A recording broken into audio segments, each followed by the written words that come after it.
Hi guys, எல்லோரும் எப்படி இருக்கீங்க? நல்லா இருக்கீங்களா?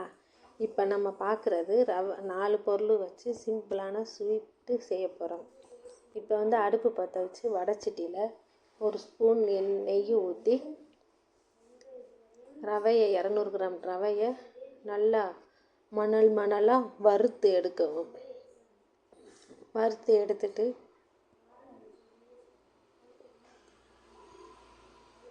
எடுக்கவும்.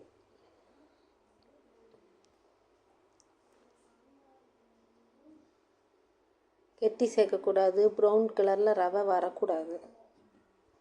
சும்மா லேசாக வெள்ளை கலராக மணலாக வறுத்து எடுத்துட்டு அந்த வந்துருச்சு பார்த்தீங்களா? இந்த ஸ்டேஜில் 4 டம்ளர் பாலை ஊற்றி ஆட் பண்ணி கிண்டிக்கிட்டே இருக்கணும். கெட்டி சேர்க்கக்கூடாது. கெட்டி சேர்க்காமலேயும் குங்குமப்பூ இல்லாட்டினா கேசரி பவுட்ரு கொஞ்சோண்டு போட்டுக்கணும்.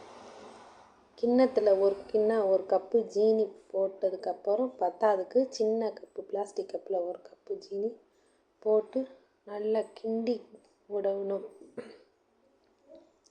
நல்லா கெட்டி சேராமல் அடி பிடிக்காமல் மிதமான சிம்மில் வச்சு கிண்டிக்கிட்டே இருக்கணும். அல்வா பதத்தில் நல்லா கிண்டிக்கிட்டே இருக்கணும். ஏன்னா நம்ம கிண்டாமல் இருந்தோம்னா கேசரி ஆகிட்டு வரும். நல்லா கிண்டணும். அந்த ரவை குழஞ்சி நல்லா இதாகி அல்வா மாதிரி நல்லா இதாகி அந்த பிற்பாடு நல்லா சாஃப்ட் ஆயிடணும். இப்போ அந்த அல்வா பதத்தில் அந்த ஸ்டேஜ் வந்தவும் தட்டில் நெய்யை ஊற்றி தடவி விட்டு 1 பாக்கெட்டு நெய் அதில் ஊற்றி சிம்மில் வச்சுட்டு நெய்யை நல்லா வலிச்சு ஊற்றிட்டு நல்லா கிண்டணும். இருக்கிற எண்ணெய் தண்ணி பசை எல்லாமே வதக்குவோம். அந்த நெய்யும் ஊற்றி ஒட்டாமல் எப்படி வருது பார்த்தீங்களா? இந்த மிதத்துக்கு கிண்டிக்கிட்டே இருக்கணும். கிண்டவும் இந்த கண்டென்ஸில் தட்டில் ஊற்றி நல்லா பரத்தி விடவும். பரத்தினதுக்கப்புறம் ஒன்று சொன்னாப்பில் ரவுண்டாக பரத்தணும். பரத்தி முடிஞ்சோடனேவும்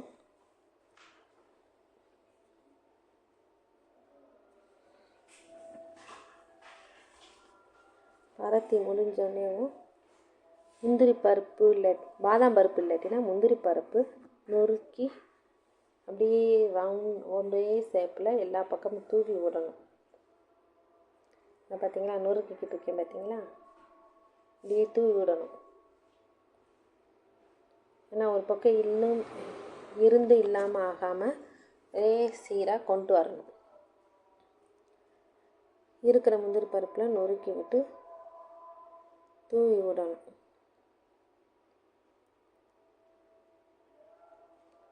தூவி விட்டதுக்கப்புறம் பூராத்தையும் கொட்டி தூவி விடணும். பார்த்தீங்களா? தூவி விடவும் எப்படி வருது பார்த்தீங்களா? 1 2 பெருசாக இருக்கும், அதுவும் நொறுக்கி விட்டு தூவி விட்டுறணும்.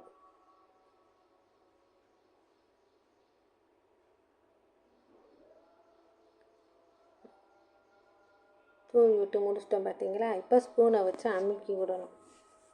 அந்த முந்திரி பருப்பு பூரா இப்போ தூவி விட்டதில் மேலாக இருக்கும். அதனால் அந்த முந்திரி பருப்பு அதில் அமுக்கி விட்டோம்னா உள்ளே இருந்துக்கிறோம். உள்ளே அப்படியே அமுக்கணும். நல்லா அமுக்கி விட்டுட்டோம்னா